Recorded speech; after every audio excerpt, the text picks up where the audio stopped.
Now, ladies and gentlemen, we are all very eagerly waiting to be led and guided by the most transformative and progressive leader this nation has seen. We are waiting for the address of the Honorable Prime Minister. Please join me, ladies and gentlemen, as I request Prime Minister Sir for his inaugural address. इस ऐतिहासिक अवसर पर उपस्थित मंत्रिमंडल के मेरे सहयोगीगण, देश के उद्योग जगत के प्रतिनिधिगण, अन्य महानुभाव, देवी और सज्जनों, ये समिट तो ग्लोबल है, लेकिन आवाज लोकल है।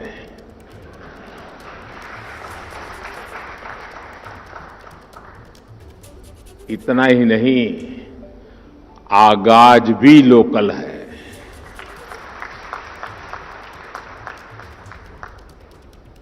आज 21वीं सदी के विकसित होते भारत के सामर्थ्य का, उस सामर्थ्य को देखने का, उसके प्रदर्शन का एक विशेष दिवस है। आजादी के अमृत महोत्सव के इस ऐतिहासिक कालखंड में 1 अक्टूबर 2022 ये तारीख इतिहास में दर्ज होने वाली है।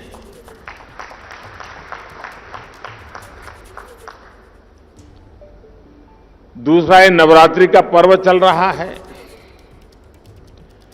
शक्ति उपासना का पर्व होता है और 21वीं सदी की जो सबसे बड़ी शक्ति है, उस शक्ति को नई ऊंचाई पर ले जाने का आज भी आरंभ हो रहा है। आज देश की ओर से, देश की टेलीकॉम इंडस्ट्री की ओर से 130 करोड़ भारतवासियों को 5G के तौर पर एक शानदार उपहार मिल रहा है। 5G देश के द्वार पर नए दौर की दस्तक लेके आया है। 5G अवसरों के अनंत आकाश की शुरुआत है।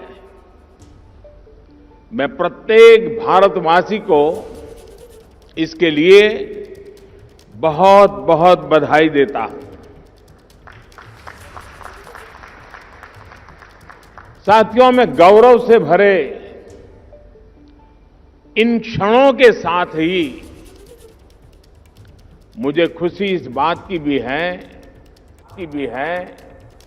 कि 5G की शुरुआत में ग्रामीण स्कूलों के बच्चे भी हमारे साथ सहभागी हैं, गांव भी सहभागी है, मजदूर गरीब भी सहभागी है। अभी मैं यूपी के ग्रामीण स्कूल की बेटी 5G होलोग्राम टेक्नोलॉजी के जरिए रूबरू हो रहा था।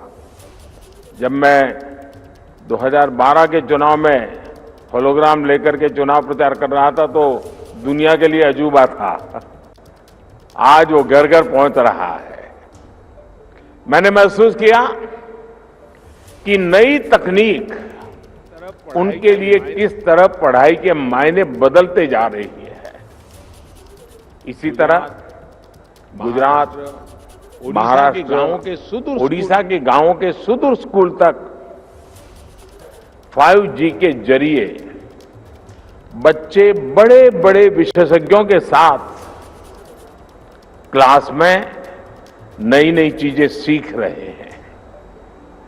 उनके साथ नए दौर की क्लास का हिस्सा बनना, ये वाकई बहुत रोमांचित करने वाला अनुभव है। साथियों, 5G को लेकर भारत के प्रयासों का एक और संदेश है, नया भारत। टेक्नोलॉजी का सिर्फ कंज्यूमर बनकर नहीं रहेगा, बल्कि भारत उस टेक्नोलॉजी के विकास में, उसके इम्प्लीमेंटेशन में तो बहुत बड़ी एक्टिव भूमिका निभाएगा।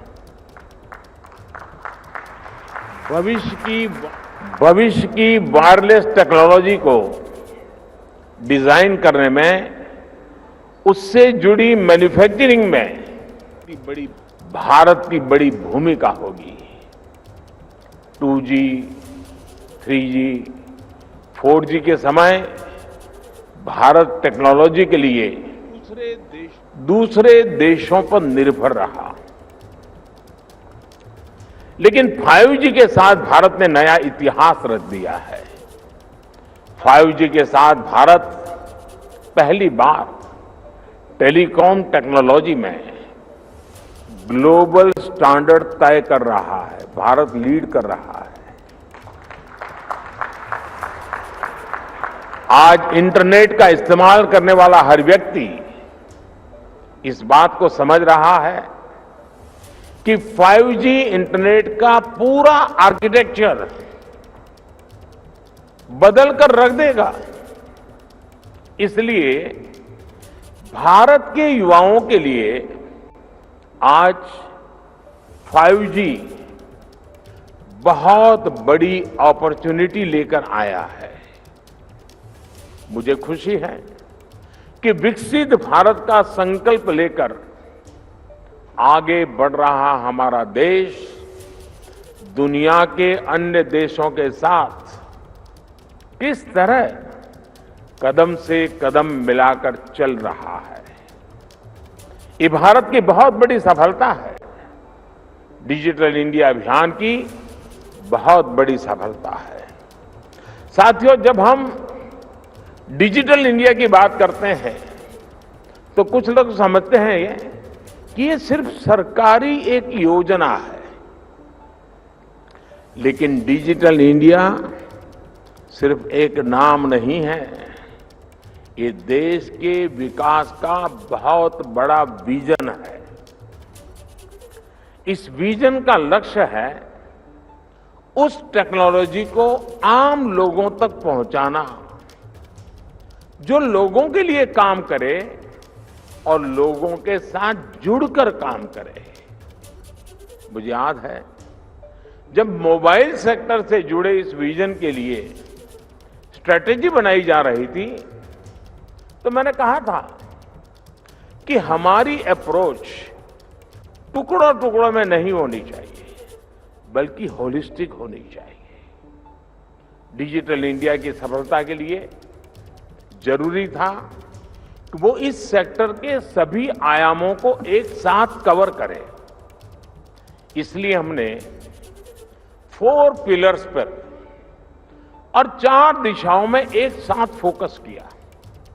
पहला, डिवाइस की कीमत। दूसरा, डिजिटल कनेक्टिविटी। तीसरा, डेटा की कीमत। चौथा, और जो सबसे जरूरी है, डिजिटल फर्स्ट की सोच। साथियों, जब हम पहले पिलर की बात करते हैं, डिवाइस की कीमत की बात करते हैं, तो एक बात बहुत स्पष्ट है, डिवाइस की कीमत तभी कम हो सकती है जब हम आत्मनिर्भर हो। और आपको याद होगा, बहुत लोगों ने आत्मनिर्भर की मेरी बात की मजाक उड़ाई थी। 2014 तक हम करीब 100% मोबाइल फोन आयात करते थे, विदेशों से इंपोर्ट करते थे। और इसलिए हमने तय किया कि हम इस क्षेत्र में आत्मनिर्भर बनेंगे। हमने मोबाइल मैन्युफैक्चरिंग यूनिट्स को बढ़ाया। 2014 में जहां देश में 2 मोबाइल मैन्युफैक्चरिंग यूनिट्स थी, 8 साल पहले 2। अब उनकी संख्या 200 के ऊपर है।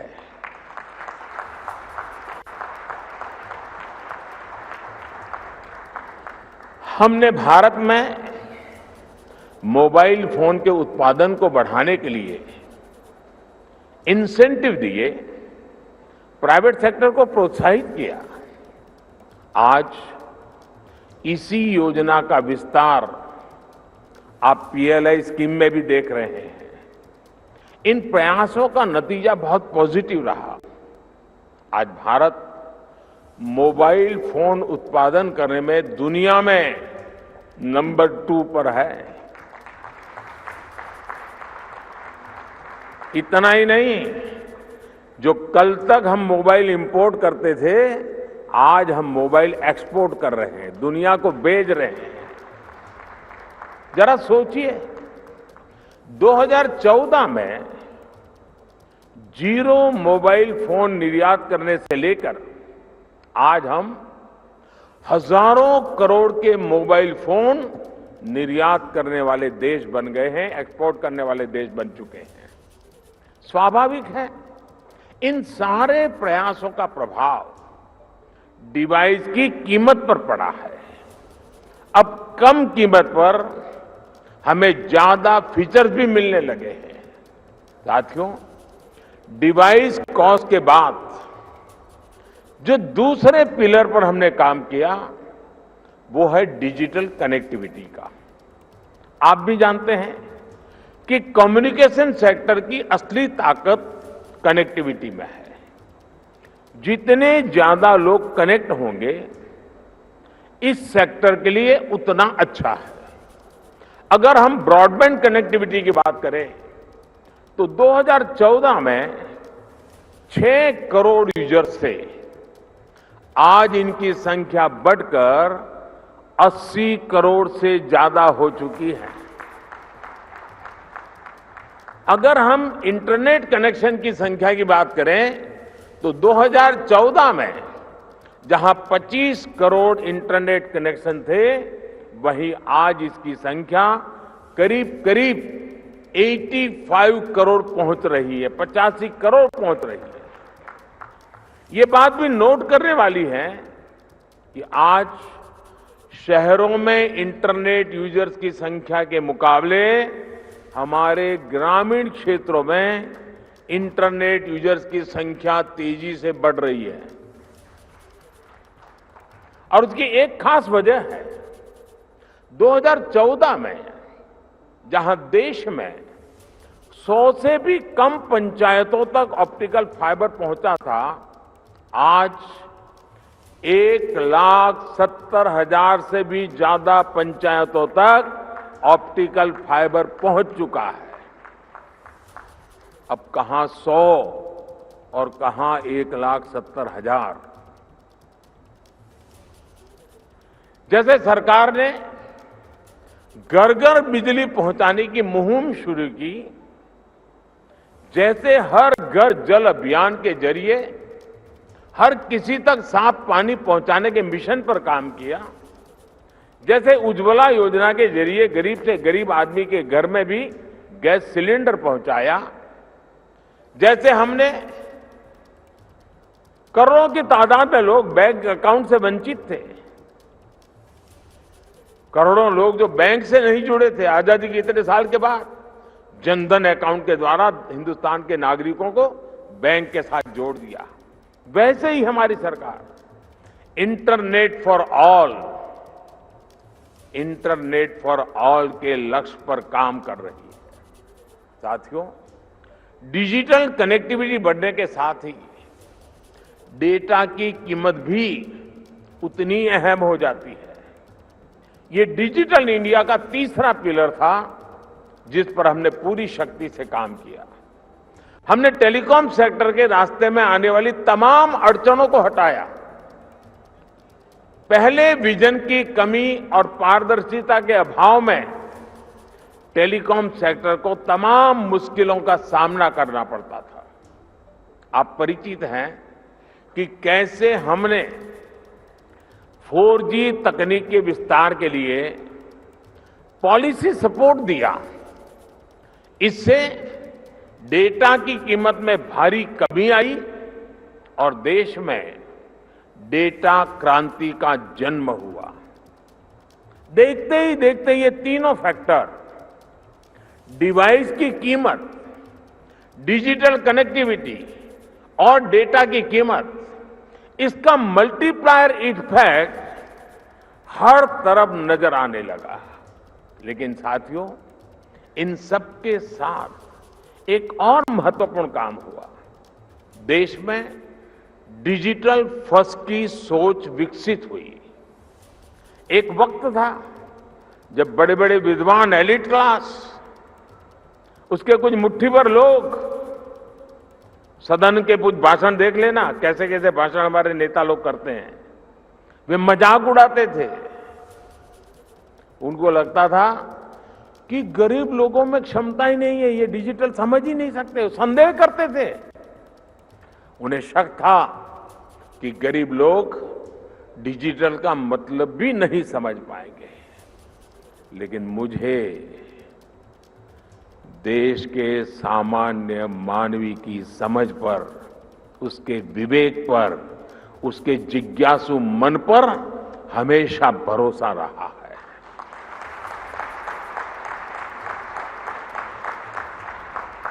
मैंने देखा है कि भारत का गरीब से गरीब व्यक्ति भी नई तकनीकों को अपनाने में आगे रहता है। और मैं एक छोटा अनुभव बताता हूं। शायद ये 2007-8 का कालखंड होगा या 9-10 का, मुझे याद नहीं है। मैं गुजरात में मुख्यमंत्री रहा, लेकिन एक क्षेत्र ऐसा था जहां मैं कभी गया नहीं था और बहुत ही ट्राइबल इलाके में, बहुत ही पिछड़ा। मैं, हमारे सरकार के अधिकारियों ने भी मुझे एक बार वहां कार्यक्रम करना ही करना है, मुझे जाना है। तो वो इलाका ऐसा था, कोई बड़ा प्रोजेक्ट की संभावना नहीं थी, फॉरेस्ट लैंड थी, कोई संभावना हो रही थी। तो आखिर में एक चिलिंग सेंटर, दूध का चिलिंग सेंटर, वो भी 25 लाख रुपए का। मैंने कहा भले वो 25 लाख का होगा, 25,000 का होगा, मैं खुद उद्घाटन करूंगा। अब लोगों को लगता है ना, चीफ मिनिस्टर को इससे नीचे तो करना नहीं चाहिए, लेकिन मुझे ऐसा कुछ होता नहीं है। तो मैं उस गांव में गया। अच्छा, वहां हमें एक पब्लिक मीटिंग करने के लिए भी जगह नहीं थी, तो वहां से 4 किलोमीटर दूर एक स्कूल का छोटा सा मैदान था, वहां पब्लिक मीटिंग ऑर्गेनाइज की। लेकिन जब वो चिलिंग सेंटर पे गया मैं, तो आदिवासी माताएं बहनें दूध भरने के लिए कतार में खड़ी थी। तो दूध का अपना बर्तन नीचे रख करके जब हम लोग गए और उसकी उद्घाटन की विधि कर रहे थे, तो मोबाइल से फोटो ले रही थी। मैं हैरान था, इतने दूर दरार के क्षेत्र में मोबाइल से फोटो ले रही है। तो मैं उनके पास गया, मैंने कहा फोटो लेके क्या करोगी? तो बोली डाउनलोड करेंगे। ये शब्द सुनकर के मैं सचमुच में सरप्राइज हुआ था मुझे कि ये ताकत है हमारे देश के गांव में। आदिवासी क्षेत्र की गरीब माताएं बहनें जो दूध भरने आई थी, वो मोबाइल फोन से अपनी फोटो ले रही थी और उनको ये मालूम था कि इसमें तो नहीं, आप डाउनलोड करवा देंगे। और डाउनलोड शब्द उनसे मुंह से निकलना, ये उनकी समझ शक्ति और नई चीजों को स्वीकारने के स्वभाव का परिचय देती है। मैं कल गुजरात में था, तो मैं अंबाजी तीर्थ क्षेत्र पे जा रहा था, तो रास्ते में छोटे छोटे गांव थे।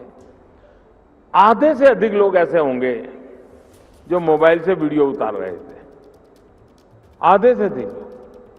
यानी हमारे देश की ये जो ताकत है, इस ताकत को हम नजरअंदाज नहीं कर सकते हैं।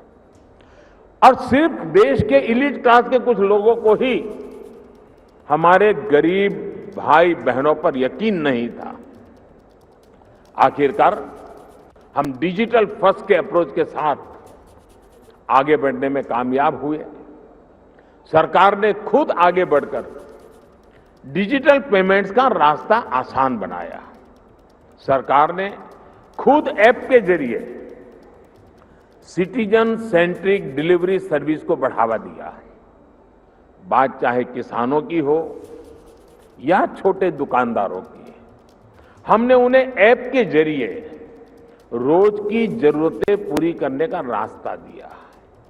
इसका नतीजा आज आप देख सकते हैं। आज टेक्नोलॉजी सही मायने में डेमोक्रेटिक हो गई है, लोकतांत्रिक हो गई है। आपने भी देखा है कि डिजिटल फर्स्ट की हमारी अप्रोच ने कोरोना वैश्विक महामारी के इस दौर में देश के लोगों की कितनी मदद की। दुनिया के बड़े बड़े विकसित देश जब अपने नागरिकों की मदद करने में संघर्ष कर रहे थे, खजाने में रुपये पड़े थे, डॉलर थे, पाउंड थे, सब था, यूरो था, लेकिन और देने का तय भी किया था, लेकिन पहुंचाने का रास्ता नहीं था। भारत एक क्लिक पर हजारों करोड़ रुपए मेरे देश के नागरिकों के खाते में ट्रांसफर कर रहा है। ये डिजिटल इंडिया की ही ताकत थी कि जब दुनिया थमी हुई थी तो भी हमारे बच्चे ऑनलाइन क्लासेस ले रहे थे, पढ़ाई कर रहे थे। अस्पतालों के सामने असाधारण चुनौती थी, लेकिन डॉक्टर्स अपने मरीजों का इलाज टेलीमेडिसिन के जरिए भी कर रहे थे। ऑफिसेज बंद थे, लेकिन वर्क फ्रॉम होम चल रहा था। आज हमारे छोटे व्यापारी हो, छोटे उद्यमी हो, लोकल कलाकार हो, कारीगर हो, डिजिटल इंडिया ने सबको मंच दिया है, बाजार दिया है। आज आप किसी लोकल मार्केट में, आप सब्जी मंडी में जाकर देखिए, रेहड़ी पटरी वाला छोटा दुकानदार भी आपसे कहेगा कैश नहीं है, यूपीआई कर दीजिए। मैंने तो बीच में एक वीडियो देखा, कोई भिक्षुक भी डिजिटली पेमेंट लेता है। ट्रांसपेरेंसी देखिए। ये बदलाव बताता है कि जब सुविधा सुलभ होती है तो सोच किस तरह सशक्त हो जाती है। साथियों, आज टेलीकॉम सेक्टर में जो क्रांति देश देख रहा है वो इस बात का सबूत है कि अगर सरकार सही नीयत से काम करे तो नागरिकों की नीयत बदलने में देर नहीं लगती है। 2G की नीयत और 5G की नीयत में यही फर्क है।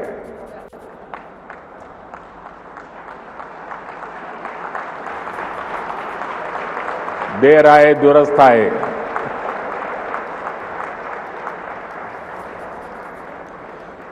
भारत आज दुनिया के उन देशों में है जहां डेटा इतना सस्ता है।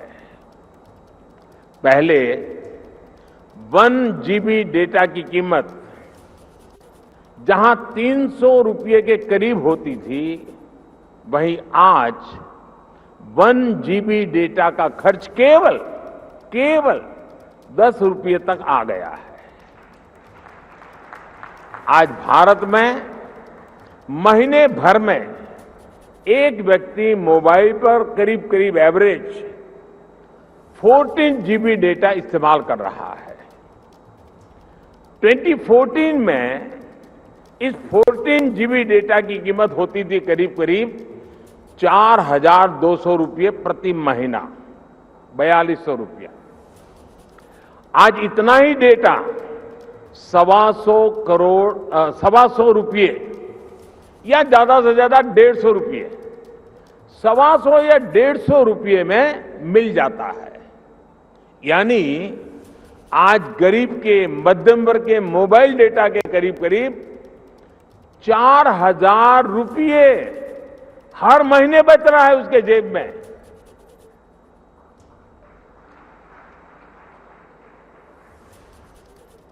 हमारी सरकार के इतने सारे प्रयासों से भारत में डेटा कीमत बहुत कम बनी हुई है। ये बात अलग है, 4,000 रुपया बचना कोई छोटी बात नहीं है हर महीना। लेकिन जब मैं बता रहा हूं तब आपको ध्यान में आया, क्योंकि हमने इसका हो हल्ला नहीं किया, विज्ञापन नहीं दिए, झूठे बड़े गपगोले नहीं चलाए। हमने फोकस किया कि देश के लोगों की सहूलियत बढ़े, ईज ऑफ लिविंग बढ़े।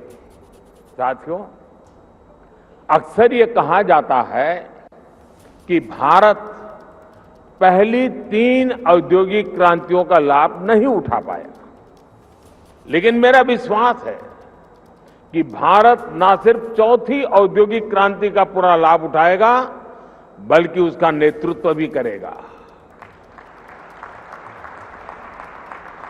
और विद्वान लोग तो कहने लगे हैं कि भारत का दशक नहीं, ये भारत की शताब्दी है। ये डेकेड नहीं, सेंचुरी है। भारत ने किस तरह 4G आने के बाद टेक्नोलॉजी की दुनिया में ऊंचाई छलांग लगाई है, इसके हम सभी साक्षी हैं। भारत के नागरिकों को जब टेक्नोलॉजी के समान अवसर मिल जाते हैं, तो दुनिया में उन्हें कोई पछाड़ नहीं सकता। इसलिए आज जब भारत में 5G का लॉन्च हो रहा है, तो मैं बहुत विश्वास से भरा हुआ हूं दोस्तों। मैं दूर का देख पा रहा हूं, और जो सपने हमारे दिल दिमाग में चल रहे हैं, उसको अपनी आंखों के सामने हम साकार होते देखेंगे।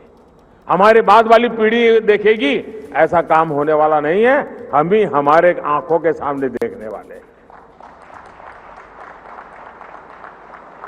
ये एक सुखद संयोग है कि कुछ सप्ताह पहले ही भारत विश्व की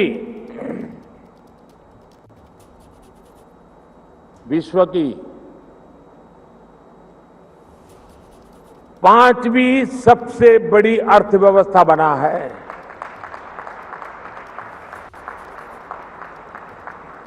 और इसलिए ये अवसर है हमारे युवाओं के लिए, जो 5G टेक्नोलॉजी की मदद से दुनिया भर का ध्यान खींचने वाले इनोवेशंस कर सकते हैं। ये अवसर है हमारे एंटरप्रेन्योर्स के लिए, जो 5G टेक्नोलॉजी का इस्तेमाल करते हुए अपना विस्तार कर सकते हैं। ये अवसर है भारत के सामान्य मानव के लिए, जो इस टेक्नोलॉजी का इस्तेमाल करते हुए अपनी स्किल्स को सुधार सकता है, अपस्किल्स कर सकता है, रीस्किल्स कर सकता है, अपने आइडियाज को सच्चाई में बदल सकता है। साथियों, आज का ये ऐतिहासिक अवसर एक राष्ट्र के तौर पर, भारत के एक नागरिक के तौर पर हमारे लिए नई प्रेरणा लेकर आया है। क्यों ना हम इस 5G टेक्नोलॉजी का उपयोग करके भारत के विकास को अभूतपूर्व गति दें। क्यों ना हम इस 5G टेक्नोलॉजी का इस्तेमाल करके अपनी अर्थव्यवस्था को बहुत तेजी से विस्तार दें। क्यों ना हम इस 5G टेक्नोलॉजी का इस्तेमाल करके अपनी प्रोडक्टिविटी में रिकॉर्ड वृद्धि करें। साथियों, इन सवालों में हर भारतीय के लिए एक अवसर है, एक चुनौती है, एक सपना है और एक संकल्प भी है।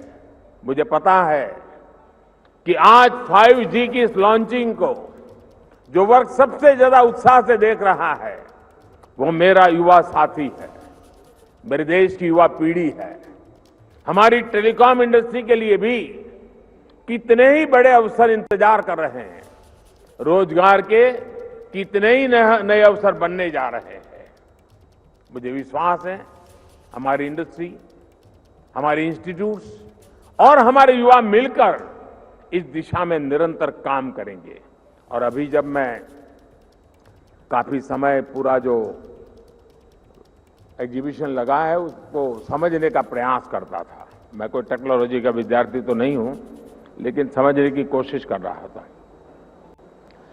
ये देख करके मुझे लगा है कि मैं सरकार में तो सूचना करने वाला हूं कि हमारी सरकार के सभी विभाग, उसके सारे अधिकारी जरा देखें कहां कहां इसका उपयोग हो सकता है, ताकि सरकार की नीतियों में भी इसका असर नजर आना चाहिए।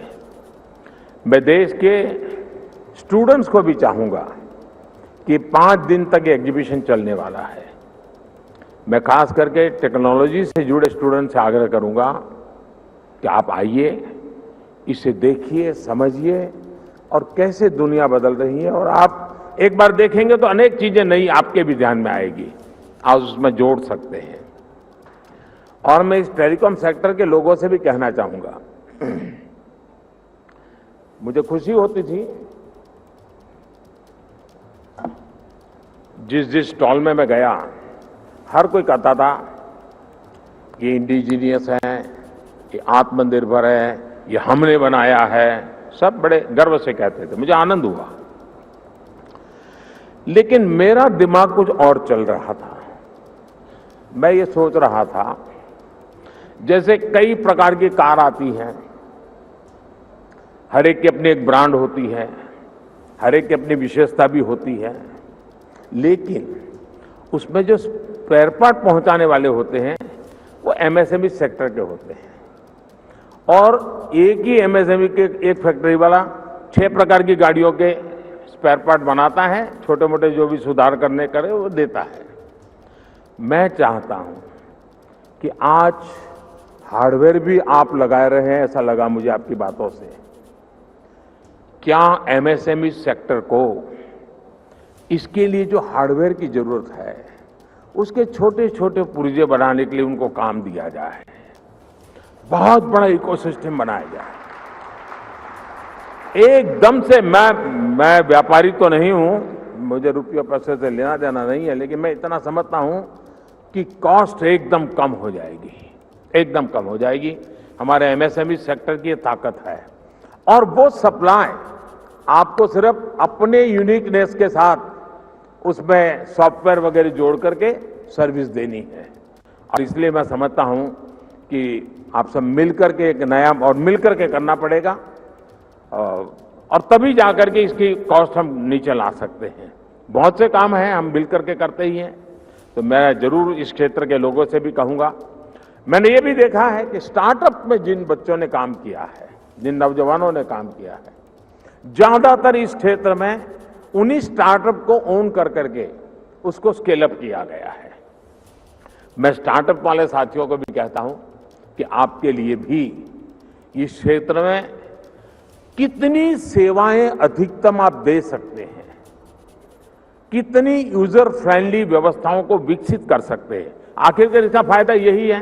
लेकिन एक और चीज मैं चाहूंगा, ये भी आपका जो एसोसिएशन है वो मिलकर के एक मूवमेंट चला सकता है क्या? एटलीस्ट हिंदुस्तान के सभी डिस्ट्रिक्ट हेडक्वार्टर में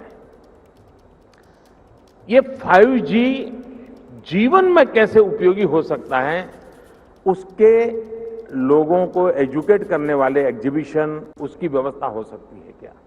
मेरा अनुभव है, छोटा सा उदाहरण बताता हूं। हमारे देश में 24 घंटे बिजली, ये सपना था। मैं गुजरात में जब था तो मैंने एक योजना बनाई, ज्योति ग्राम योजना, और मेरा सपना था कि मैं गुजरात के हर घर में 24/7 बिजली दूंगा। अब मेरे सारे अफसर कहते थे साहब संभव ही नहीं है, ये तो हम कर ही नहीं सकते हैं। तो मैंने एक सिंपल सी सॉल्यूशन दिया था। मैंने कहा हम एग्रीकल्चर फीडर अलग कर दें, डोमेस्टिक फीडर अलग कर दें, और फिर उस काम को किया। और एक एक जिले को पकड़ करके काम पूरा करता था। बाकी जगह पे चलता था, लेकिन एक काम पूरा करो। फिर उस जिले का बड़ा समिट करता था, 2.5-3 लाख लोग आते थे, क्योंकि 24 घंटे बिजली मिलना एक बड़ा आनंद उत्सव का समय था। वो 2003, 4, 5 का कालखंड था।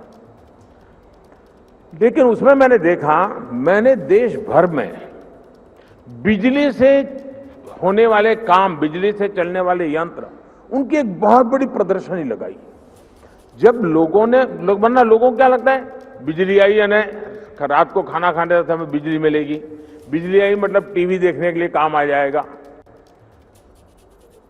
इसका कई प्रकार से उपयोग हो सकता है, उसका एजुकेशन भी जरूरी था। मैं ये 2003-5 के बीच की बात कर रहा हूं। और जब वो सारा एग्जीबिशन लगाया तो लोग, टेलर भी सोचने लगा मैं मेरा इक्विपमेंट ऐसे लगूंगा, कुम्हार भी सोचने लगा कि मैं ऐसे इलेक्ट्रिक व्हीकल लूंगा, माताएं बहनें भी लगी किचन में हमारे इलेक्ट्रिक वाले इतनी इतनी चीजें आ सकती हैं। यानी एक बहुत बड़ा मार्केट खड़ा हुआ और बिजली का मल्टीपल यूटिलिटी जीवन के सामान्य जीवन में 5G भी उतना जल्दी लोगों को लगेगा हाँ यार अब तो वीडियो बहुत जल्दी डाउनलोड हो जाता है, रील देखना है तो बहुत इंतजार नहीं करता है, फोन कट नहीं होता है, साफ सुथरी वीडियो कॉन्फ्रेंस हो सकती है, फोन कॉल हो सकता है। इतने से सीमित नहीं है, ये जीवन को बदलने वाली व्यवस्था के रूप में आ रहा है। और इसलिए मैं इस उद्योग जगत के मित्रों के एसोसिएशन को कहूंगा कि आप स्कूल, कॉलेज, यूनिवर्सिटी और हिंदुस्तान के हर डिस्ट्रिक्ट में जाकर के इसके कितने पहलू हैं और आप देखिए वो लोग उसमें वैल्यू एडिशन करेंगे तो एक आपके लिए सेवा का काम भी हो जाएगा। और मैं चाहूंगा कि इस टेक्नोलॉजी जीवन में सिर्फ बातचीत करने के लिए या कुछ वीडियो देखने के लिए सीमित नहीं रहनी चाहिए, ये पूरी तरह एक क्रांति लाने के लिए उपयोग होना चाहिए। और हमें 130 करोड़ देशवासियों तक एक बार पहुंचना है, बाद में तो वो पहुंचा देगा, आप देख लीजिए, आपको टाइम नहीं लगेगा। अभी मैंने ड्रोन पॉलिसी अभी लाया था, आज कई खेतों में मैं देख रहा हूं वो ड्रोन से अपना दवाइयां छिड़काव का काम शुरू कर दिया, उन्होंने ड्रोन चलाना सीख दिया। और इसलिए मैं समझता हूं कि हमें इन व्यवस्थाओं की तरफ जाना चाहिए। और साथियों, आने वाले समय में देश निरंतर ऐसी टेक्नोलॉजीज का नेतृत्व करेगा जो भारत में जन्मेगी, जो भारत को ग्लोबल लीडर बनाएगी। इसी विश्वास के साथ आप सभी को मेरी बहुत बहुत शुभकामनाएं। एक बार फिर सभी देशवासियों को शक्ति उपासना के पावन पर्व पर शक्ति का एक बहुत बड़ा माध्यम 5G लॉन्च होने के लिए बहुत बहुत बधाई देता हूं। बहुत बहुत धन्यवाद। क्या मजबूरी है मेरी, बताइए। मैं अभी आपको बताती हूँ कि मैंने ओए होए होए होए होए, नमकीन के चटकारे लेते हुए टकटकी मार के डिबेट शो को पॉज रिपीट कर कर के देख रहे हैं जोगिंदर जी। इनकी तरह आप भी देखें अपनी फेवरेट डिबेट्स को रिपीट कर और डाउनलोड कीजिए ABP लाइव ऐप अपने स्मार्ट टीवी पर।